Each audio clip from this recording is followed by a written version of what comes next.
Hello viewer, good morning. তো আজকে চলে আসলাম বাগানে। বেশ কয়েকদিন ধরে বাগানে আসা হয় না, কারণ সময় হয় না। যাই হোক, ইতিমধ্যেই এখন একটু কাজের প্রেশার কমেছে, তাই এখানে আগে পানি ভরে নিচ্ছি। আর এখানে কে যেন ফুল ছিটতে চেয়েছে, তাই একটা ফুল নষ্ট হয়ে গেছে গাঁদা ফুলের মধ্যে।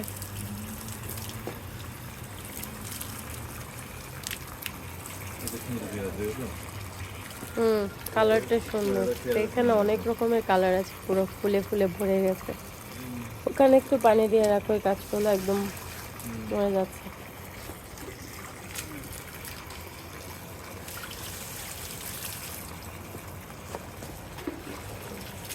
পানি ঠান্ডা কেমন?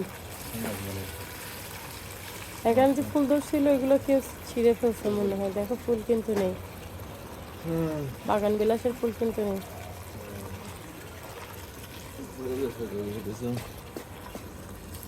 আমাদের এই গাছে অলরেডি কুড়ি চলে আসছে, জুম করে দেখাই। এটাতে বেশ কয়েকদিন ধরে পানি না দেওয়ার কারণে গাছের অবস্থা খুব খারাপ। চন্দ্রমল্লিকা, তাই না? আর ওইদিকেও বেশ কিছু গাছ আছে, এখানেও পানি দেওয়া হয় না এখন। অ্যাকচুয়ালি রুফটপে আসার মতো আমাদের একদমই সময় হয় না। আগে তো দেখা যেত যে আমি আসতাম, আমার বর আসতো, অথবা কেয়ারটেকার দিয়ে যেত। এখন ওনাকে অন্য কাজে ব্যস্ত করে রাখা হয়েছে, যার কারণে সময় ওনারও হচ্ছে না।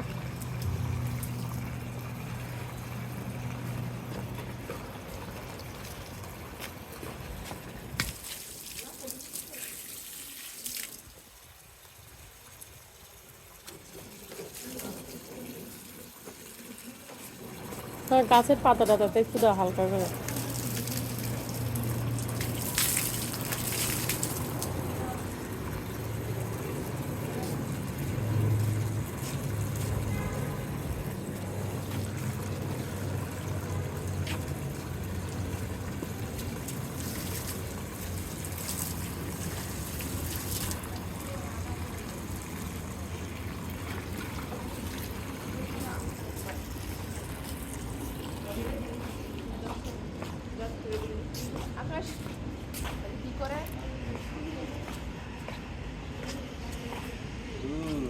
এটা কাদের গাছ?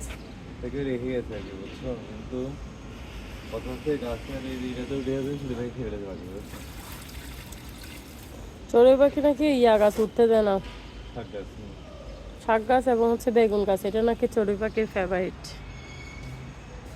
আন্টিও বললো। চুলটা তো বড় হয়ে গেছে। টমেটো গাছটা, টমেটো হবে কখন?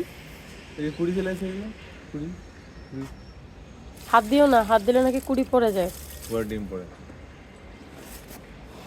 তো যাই হোক গাইজ, আজকে পানি দিতে এসে অনেক ভালো লাগছে, কারণ কতদিন পরে যে ছাদে উঠলাম, মানে আমার মনেও নাই এত দিন হয়ে গেছে। আগে তো আমি যখন ইউনিভার্সিটিতে পড়তাম ফার্স্ট ইয়ারে দিকে, আমি বেসিক্যালি এখানে এখানে দাঁড়াতাম। অবশ্য এখন তো আমি শ্বশুর বাড়িতে আছি, তবে আমি বেশিরভাগ সময় একটু ছাদে পড়াশোনা করতাম। ছাদে আমি একটা টেবিল আর একটা চেয়ার সবসময় রাখতাম আমার পড়াশোনার জন্য। আমি ছাদ একটু বেশি পছন্দ করি ছোটোবেলা থেকে। আমার এখান থেকেই কিন্তু আমার বাবার বাড়ি দেখা যায়, তো আমি এখন ক্যামেরাতে জুম করে দেখালো ওভাবে দেখা যাবে না। তারপরে যাই হোক, এখানে যখন উঠি আমি খুব মিস করি বাবার বাড়িকে, যে কখন যাব। যদিও খুব কাছাকাছি, 10 মিনিটস হাঁটলেই হয়ে যায়, তারপরেও মানে ওই সময়টুকু এখন আমি করতে পারি না। একটা সময় এই কথাগুলো যখন কেউ বলতো, তখন মনে হতো মানে এটা আসলে মনের ব্যাপার, চাইলেই কিন্তু পারা যায়। বাট এখন নিজের বেলায় এসে বুঝতে পারছি যে আসলে চাইলেই পারা যায় না।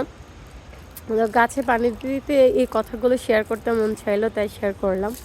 আর বেগুন গাছের কথা বলি, বেগুন গাছ চড়ুই পাখির খুব পছন্দ। আমার আন্টিও বলেছে যে ওদেরকে নেট দিয়ে রেখেও খুব একটা শান্তি পাবা না, কারণ ওরা নেটের বাহির থেকেও নাকি ঠোকাই টোকাই খায়।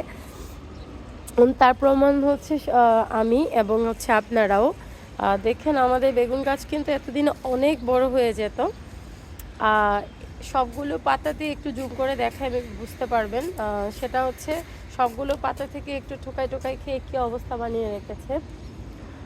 আর এরকম বাগান দেখতে আসলে সবচেয়ে বেশি মনে পড়ে মায়ের কথা, কারণ আগে বাগানে আসতাম আমি মায়ের সাথে। আর শ্বশুরবাড়িতে আসার পরে তো এখানে আমার শাশুড়িও ব্যস্ত থাকে, ওনার সাথে খুব একটা আসা হয় না। আসি হচ্ছে আমি আর আমার বর, যেহেতু আমরাই কেবল গাছ বেশি পছন্দ করি। আমার শাশুড়িও অনেক পছন্দ করেন, কিন্তু তাদেরও ব্যস্ততা আছে, ব্যস্ততা থাকলে মানুষের আসলে সব ভালো লাগে না। তো এই হচ্ছে ব্যাপার। আর সব থেকে গুড নিউজ হচ্ছে আজকের জন্য আমাদের টমেটো গাছে মানে টমেটো হবে, সেটার জন্য কুড়ি চলে আসছে।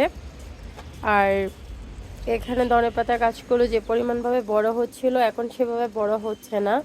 বড় হচ্ছে না বলতে শীতের সময় কিন্তু গাছ ওইভাবে বাড়তে চায় না, বেশি শীত পড়ে গেলে এ ধরনের কিছু প্রবলেম বলে মনে হচ্ছে। আর এখানে আছে পুঁই শাক। পুঁই শাক এখনও বেশি একটা বড় হয়নি, এইটা আমাদের করিডোরে নিয়ে যাব। কিছু কিছু গাছ আমরা করিডোরে নিয়ে যাই যেগুলো মনে হয় যে মানে হোম করিডোরে রাখলে সুন্দর লাগবে, আর যেগুলো একটু ছোট টাইপের সেগুলো। আর ছাদে রাখলে গাছের বাড়তি ফলন হয়, সেটার জন্য ম্যাক্সিমাম গাছই কিন্তু ছাদে রাখার চিন্তা করি। আর বাগান আমার এত প্রিয়, মাঝে মাঝে মনে হয় পুরো রুফটপেই একদম ফুলে ফুলে ভরিয়ে দিই, পুরাটাই ফুল গাছ থাকবে। আমার পার্সোনালি ফুল গাছ অনেক পছন্দ। তো আমরা এক একটা জায়গাতে, যেহেতু মাঝখানে আমাদের কাপড় শুকানোর এবং যারা আমাদের ভাড়াটিয়ারা আছেন তাদেরকে কাপড় শুকানোর একটা ব্যবস্থা করে দেওয়ার দরকার আছে, সেটার জন্য সব দিকেই তো আর পুরো মাঝখানে তার গাছ লাগানো যাবে না। মাঝখানটা বাদে প্রত্যেকটা কর্নার এবং হচ্ছে যতটুকু জায়গাতে সুন্দর দেখাবে ওইভাবে জিনিসগুলো সেট করা। আর এটা হচ্ছে টোটালটাই, এখানে কিছু ভেজিটেবলস অ্যান্ড হচ্ছে ফলের কিছু গাছ লাগানো আছে এই করিডোরটাতেই, এই কর্নারটাতেই। আর কিছু গাছ করিডোরে নিয়ে যাব সেটা তো বললাম। তবে আজকের আকর্ষণ হচ্ছে আমার কাছে টমেটো গাছ। আর এই লেবু গাছটা আমাদের কেয়ারটেকারের সাথে ওনার একজন ভাই থাকতেন, উনি এখন অন্য একটা জায়গায় জব করেন, সেটার জন্য হচ্ছে উনি চলে গেছে, ওই কেয়ারটেকার থেকে গেছেন, কিন্তু ওনার ভাই এই চারাটা গ্রাম থেকে নিয়ে আসছিলেন। এটা এখন বড় হয়ে গেছে দেখতে দেখতে।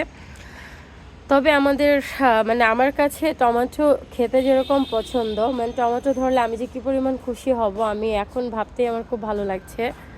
তো যাই হোক, আজকে মানে অনেক দিন পরে গাছে পানি দেওয়া হচ্ছে, খুব একটা রোদ হয়নি আজকে, অল্প অল্প রোদ হচ্ছে।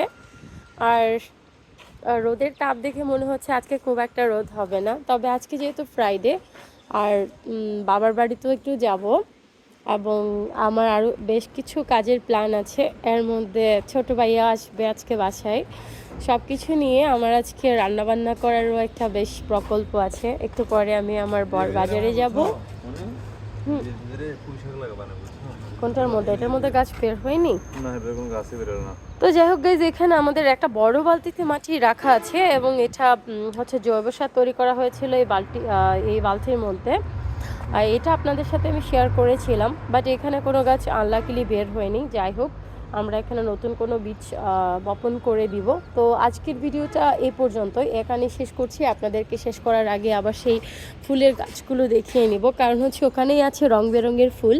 এগুলো দেখতে আমার যেমনটা ভালো লাগে তেমন আপনাদেরকে দেখার সুযোগ করে দিতে ভালো লাগে। আর আজকে যেহেতু অনেক বাজারের একটা প্ল্যানিং আছে, এমনিতেই ফ্রাইডে, ভাইয়া আসবে, বোন আসবে, আমি আবার যাব বাবার বাড়িতে, সব কিছু মিলেই আজকের ভিডিওটা এখানে শেষ করছি। সো এ পর্যন্তই, ভালো থাকুন, এর ভিতরে আমাদের জন্য দোয়া আশীর্বাদ রাখবেন, সবাই ভালো থাকবেন।